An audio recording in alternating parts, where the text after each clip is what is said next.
episode of Throwback Thursday. Today we're going to pick up this box that I picked up a week or two ago down at the beach at an antique store in Melbourne, Florida. If you're looking for the big boy boxes, like 1978 tops, 1979 tops, 1980 tops, we're doing those starting next week. So we'll be doing those live. If you'd like to grab spots in those boxes, along with the set breaks of 55 Bowman and 58 tops, you can check us out on Patreon. We're going to have all the information and all the break sign-up stuff there.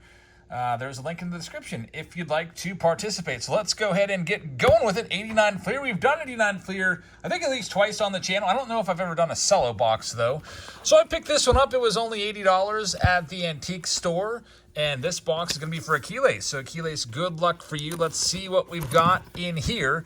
We are hopeful that we can find the Ken Griffey Jr. rookie card. We're looking for that one. We're also looking out for the Randy Johnson rookie card. And it'd be nice if we could find the Marlboro cigarette ad behind him. And the big card is the Billy Ripken F-Face card. We'll see if we can find that in all of these. We'll make all these stacks here. 89 FLEER, a very kind of like, it was kind of underrated back in the day. I was not buying 89 FLEER back then for sure. And but everybody else, I think, was because of the Billy Ripken Obscenity bat knob. Let's see if we can find it. There's kind of like a new, I guess, interest in that bat knob card from newer collectors that maybe had never heard about it or whatever. But with the Fun Face card from Jackson Holiday that was inserted into Series 2 just last month, kind of paid homage to this piece of baseball card history. We'll see if we can find one. There's Dave Parker with the Oakland A's, and I don't know why, but for whatever reason, I don't know if it's a card stock or what, 89 FLEER, always tougher to shuffle through. They almost want to stick together. We've got Doug Sisk right there. The first pack has absolutely nothing going on in it. There's John Franco, former Saves star. Great closer back there with the Cincinnati Reds. And also New York Mets. He could really get the job done. Another closer's on the back of this next one. It's Mitch Williams coming up here next. All right, here we go. Sid Bream. I actually have this card autographed somewhere in my house. I sent it to Sid Bream in an envelope, and he signed it and sent it back. Really, really cool. I was only like 9 or 10 years old at the time. My first ever through the mail. There's Ted Simmons, who is a Hall of Famer. And we'll see what else we can find. Carlton Fisk, who is a Hall of Famer. And we've got Candy Maldonado right there. There's Walt Terrell and Billy Hatcher, who would go on to become a coach with the Cincinnati Reds. Never liked Billy Hatcher, and he was kind of rude as a coach as well. I didn't like him as a coach either. He played for the Pirates, I think, for 1 year, and that was it. And we are off to a very slow start in terms of Hall of Famers. We do have one here with Jack Morris. We'd like to find some great rookies. Lenny Harris, if you like great pinch hitters, there's his rookie card. George Brett's a good one. He's on the cover of Museum Collection this year, which is still a great product. I love Museum Collection a lot, even though it's been dealing with a little bit of collation issues here and there. Let's move on to the next pack. We've got 24 total packs to do. We've got Wade Boggs and Connie Lansford right there. They could pass for brothers almost. Rod Allen, I don't remember Rod Allen whatsoever. Dave Schmidt, Chris Bossio would go on to become a nice pitching coach. And let's see what else we've got. Danny Jackson. Mark Salas, I've told this story before. I used to hate him. Me and my brother used to call him Mark Salalas. We just totally butcher his name on purpose because we didn't appreciate him for whatever reason. He actually is a really, really nice guy. I would run into him at Progressive Field when he was, I guess, a bullpen catcher for maybe the White Sox or something like that, way down the line.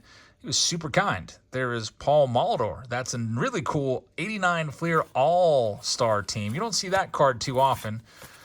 I like that one. There's Edgar Martinez. Getting inserts like that back in the day were really cool because it was mostly just all base cards, as you can see. And so far, nothing going on yet. So finding the Billy Ripken error card was a big deal. Of course, it got corrected, and they fixed the error, of course, multiple times. There's Gary Sheffield. that is his rookie card. We'll take that one and sleeve that one up for Achilles. Gary Sheffield, 500 home run club member. Probably should be in the Hall of Fame, but, you know, there are some PED things going around with him. I actually believe he did PEDs and admitted to it. He said he accidentally did it and owned up to it. So maybe that's why he does get some pretty decent support in the Hall of Fame voting, but just not enough to get to 75%.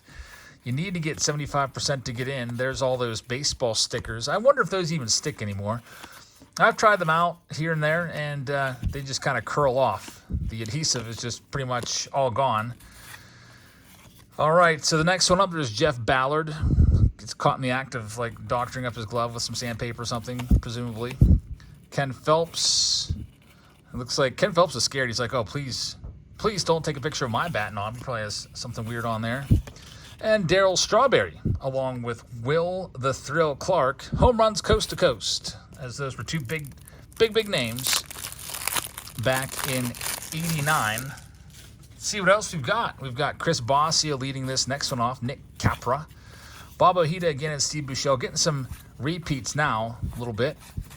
Looking for the Griffey. There's Gary Carter. And let's see what else we got. Brooke Jacoby, Jose Rijo, it's a decent pitcher.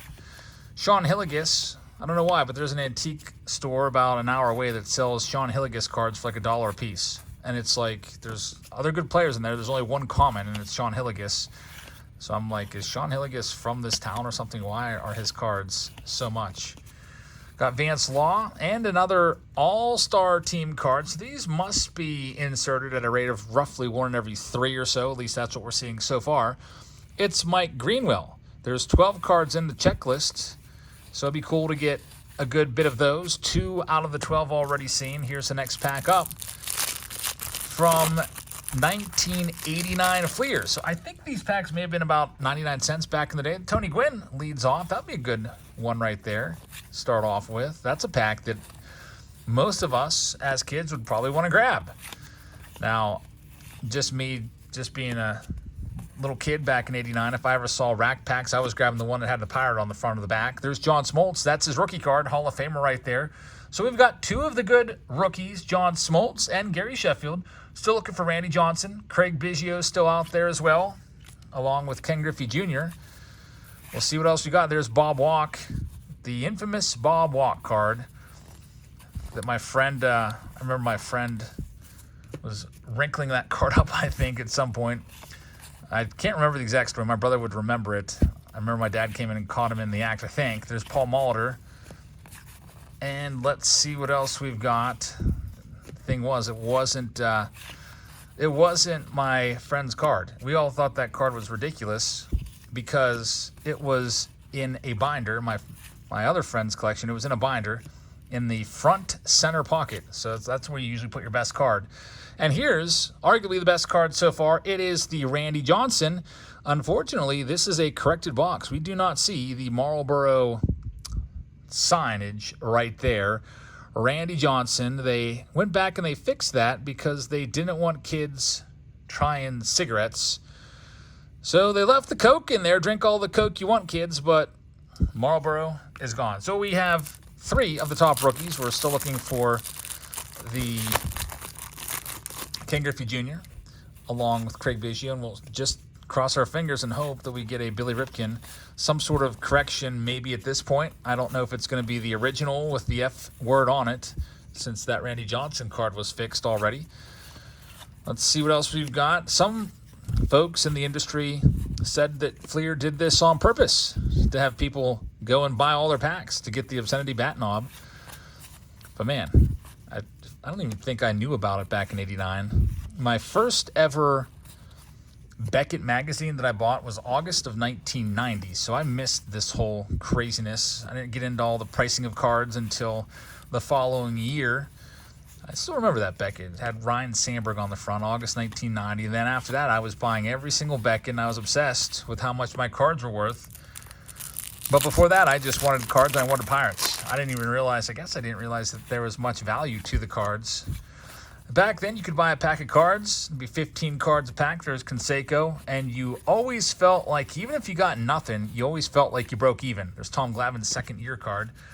because the cards were valued at 5 cents a piece. 15 times 5, I mean, right there, you're looking at what, 75 cents if you were to sell all those commons. So it was almost a guarantee. Imagine buying a box today. Most boxes today cost $500.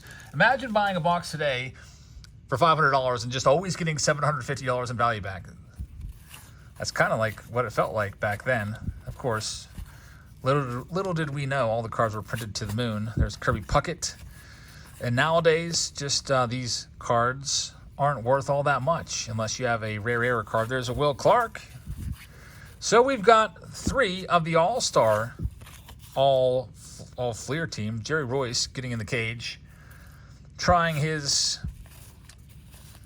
show off his skills. I don't know what the heck he's doing in there. He looks like he's probably about 70 years old there, but he's probably in his early 40s. Jerry Royce, suffering from Charlie Huff disease. We've got Bruce Benedict as the next one. Al Leiter, second-year card. He had some good seasons for sure. Jimmy Key had some great seasons. Got a Bucko card here. It's my first ever favorite player, Andy Van Slyke. Kent Herbeck, or as I call him, Kent Home Run Beck right there. Bob Kipper. Look at the coats back in the day. It looks like, I don't even know. It looks like a $5 tracksuit or something.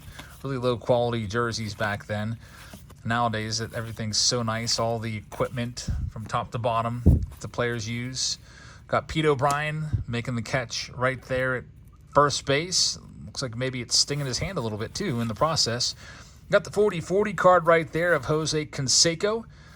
We've had multiple players go 40-40 since Canseco did it. And there we go, Billy Ripken. It is the bat knob, and they fixed it. We'll go ahead and show you.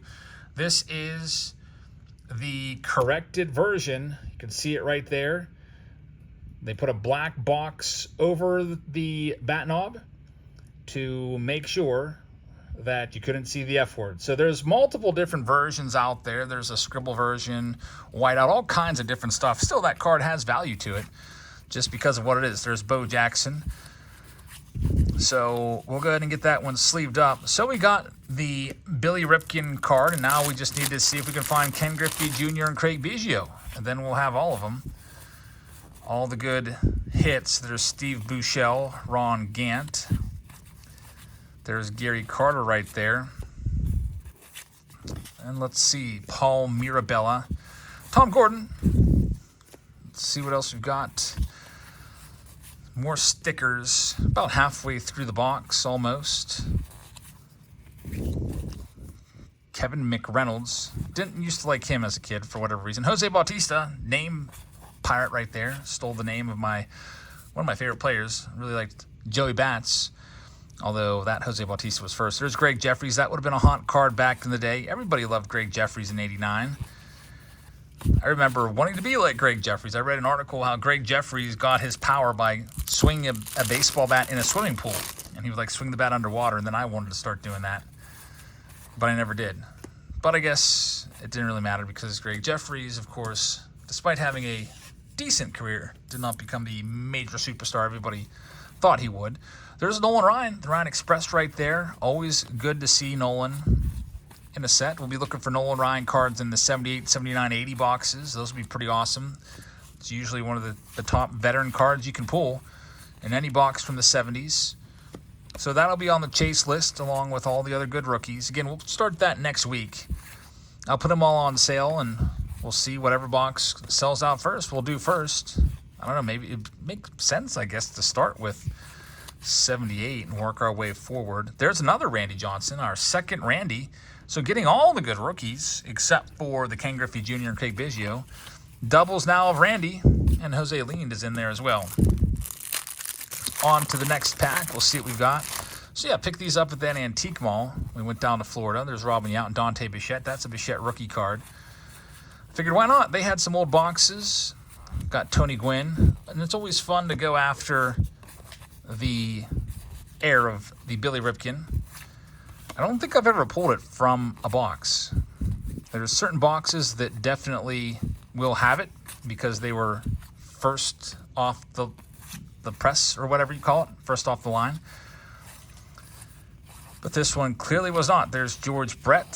Second time seeing him. Got Craig Biggio now. There's another top rookie. So I guess we got them all except for the rookie of Ken Griffey Jr. I'm always a little bit wary in buying loose packs like this. If you know the collation, you can go ahead and look what is right before the Ken Griffey Jr. or even a couple cards before and just memorize those 5 names. There's Ricky Henderson. And then you just go and you find the rack pack that has that player shown and you go buy it. And then there's a really good shot that you're going to have a couple cards down that Ken Griffey Jr. So typically, like to avoid cello packs and rack packs when they're loose. I think it'd be fun to try a whole box here on this Throwback Thursday. Nothing else going on there for Keyless. We move on to the next one. Let's see what else we got into the dog days of August here. I can't believe that the school year for a lot of the kiddos is going to be starting up very soon. Oh man, I thought that was Griffey for a second. It's going to be freaking Mike Jackson. School year's starting up soon. Getting prepared for that. There's another Nolan Ryan, our second Nolan Ryan. Kirby Puckett for the second time. We've got all FLEER team, or the FLEER All-Star team. It's Alan Trammell. I wonder how they choose this. Is it one player per position? It's like Alan Trammell, the shortstop representative. Do they do like an MLB team? Do all 9 positions and then maybe including the DH and maybe a closer? Roger Clemens in there. Maybe a manager. I don't know. But 12 players. We'll see if we can figure that out as we go along. That's our 4th FLEER All-Star team card. Big Mac, Mark McGuire. Saw him walking around at the National, or a doppelganger. A fake McGuire and Canseco was walking around the National. And man, they were getting a lot of attention. They were dressed up like the old 80s Bash Brothers. And there's a lot of people taking pictures with them, taking TikToks with them. It was pretty cool. I probably should have stopped and asked them for a picture. But so always see some sort of character walking around the National. There's Lee Smith. I think last year, Harold Baines, Hall of Famer too. The character that I remember from the National was a guy in a Cubs uniform walking around with a big sign or something that says, "Quest for 1 million Cubs cards." There's Jim Rice. Wonder if he's there. Very interesting to get 1 million Cubs cards. You got to be a super fan of the Cubs for that, for sure. Another Gary Sheffield rookie card coming up. So 2 Sheffields. As a kid, I don't know why, but we used to call him Chef Beff. It has literally no meaning. It doesn't even make any sense. Because I guess we liked him. So if we liked you and you were a player back then, we gave you a little nickname. There's Alan Trammell and Roberto Alomar. Got Hubie Brooks. Brett Saberhagen. Used to like Brett Saberhagen back in the day a good bit because he was dominant in the NES game. RBI Baseball 1. There's Burt Bly 11. Got Willie Upshaw right there. Oil Can Boy. We've got Ryan Sandberg, Rhino, right there. BJ Suroff. Good old Matt Noakes. Jim Corsi and Bob Malachy. Tim Raines, who was a Hall of Famer, but one of those Hall of Famers now that card's still not worth anything. Tim Raines, whenever he was playing, never really gave him a second even look at being very good in terms of value. Definitely a decent player for sure. Great leadoff hitter. National League version of Ricky Henderson. But we've got John Smoltz for the second time. So wow, we're getting all these doubles of these top rookies, except we're missing the big guy. We'll see if we can find him. There's Ozzie Smith. Ken Griffey Jr., where are you? Mario Diaz fakes us out again. For a split second, I see that Mariners logo and then get stuck with not Ken Griffey Jr. We've got a miscollation here. We've got Mike Scioscia and Alan Trammell in the same pack. That's probably not supposed to happen. That's like the equivalent of getting 2 autos in a pack. Bruce Sutter and Felix Fermin. And there he is, Ken Griffey Jr. So I guess the indicator cards are going to be Sutter and Fermin. Ken Griffey Jr. pops out. The best rookie card in the set. Very nice. Right out of the pack. Freshly pulled for you, Keyless. Ken Griffey Jr. rookie card number 548. It always drove me crazy as a kid that Score and Tops missed the boat, and they did not put him in their base checklist. He was not in there, which was, I don't know how they missed the ball on that, but they did.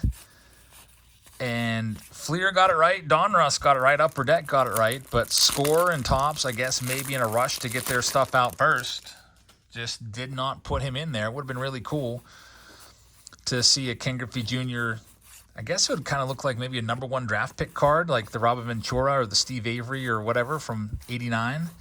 That would have been pretty sick. Instead, just goes in the update set, and you couldn't even have the chance to pack pull them. Had to buy the whole set of 132 to get that card, which kind of stunk. So I don't think I ever had the '89 Topps Griffey for the longest time as a kid. Another FLEER All-Star team. It's Mike Greenwell for the second time. We've got Glenn Wilson right there. And we'll see what else we can do. Good old Tom Brookins. And last card there is Fernando Valenzuela. Fernando Mania. Fernando Valenzuela. He was all the rage in '81, kind of like we're seeing with Paul Skeens this year. Taking baseball by storm. We got Dennis Eckersley and Dave Winfield, a couple Hall of Famers there to lead off this next pack. We only have 4 packs left after this one. So thank you, everybody, for joining us here tonight. We've got Cal Ripken Jr. coming up next. Always loved Ripken cards as a kid. Was always a big fan.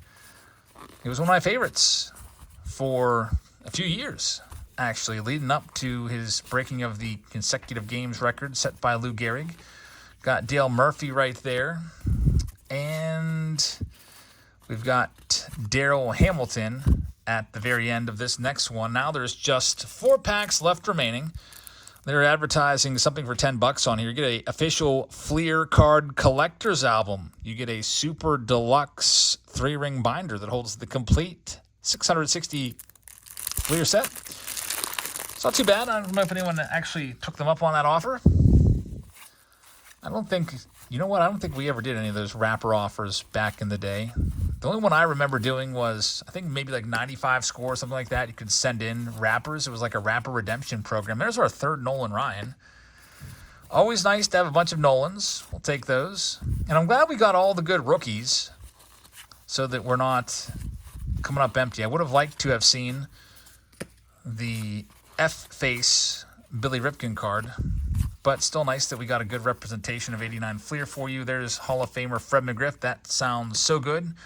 He really deserves it. Fred McGriff played clean, played the game right, and gets in.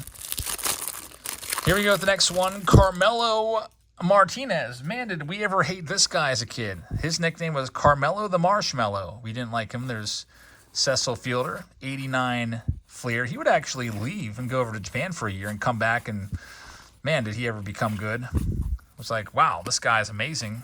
Came back and hit 50, what do you have, like 51 home runs in 1990 or whatever it was, after a year over in Japan. Here comes our next FLEER All-Star card. It's going to be Jose Canseco. So All-Star Jose Canseco. That's a cool card right there. Bruce Sutter, Felix Fermin. What? Wait a minute. Where's Griffey? So there he is, Joe McGrain. So Suter, Fermin, and McGrain this time lead to Ken Griffey Jr. So there he is. So if you ever see the Felix Fermin, Joe McGrain on the front of one of these packs, you got to buy them. And then what people would also do is they'd look at the cards after. Weird, Joe McGrain's after as well. If you see Joe McGrain, Jody Reeder, Fred Manrique on the bottom of a pack, they would buy those too, and then they would know a few cards in laid a Ken Griffey Jr. rookie card. So I never knew that back in the day, but all the old heads, all the seasoned pros, they'll tell you, they used to be able to look at the front of a pack and just go right to the one that had the card they wanted. There's the Goose Gossage. Wonder if that's a big reason why they got rid of rack packs. You haven't seen rack packs. I think they did rack packs in '07, but I don't think we've seen them since. Maybe because all the good stuff will get picked out. I always liked rack packs. I guess they just came up with a different configuration. Instead of giving you like 32 cards in a rack pack or whatever, they just made them in the jumbo packs. And it made them easier to package, easier for the consumer to open up, and also took up less shelf space. So I guess that's probably what happened with rack packs. They're pretty much dead. I don't know if we'll ever see them again. But I always like them. We got 2 packs left. We've got Steve Wilson and Cameron Drew on the front. There's Charlie Huff. I wonder what Charlie Huff looks like now. Wouldn't that be crazy if he looked younger now than he did when he played? He always looks so old. There's Chris James on the front of this next one. There's Cecil Fielder. We've got the stickers here. Tom Prince outside the dugout. Steve Balboni had some good, powerful years. Struck out a lot, but definitely had some power. Dale Swaim, former big league manager.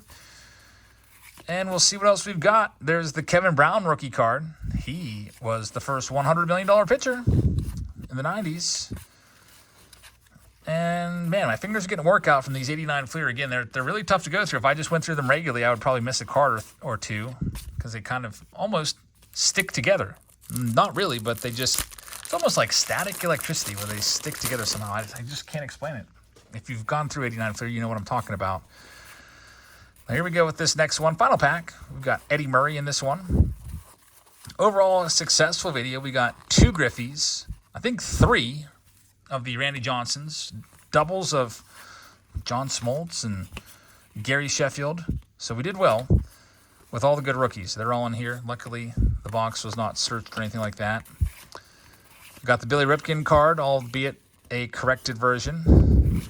There's the Jose Canseco 40-40 card one more time. Got Bo Jackson right there. And the final card is going to be a checklist. So there you have it for this edition of Face Off Friday.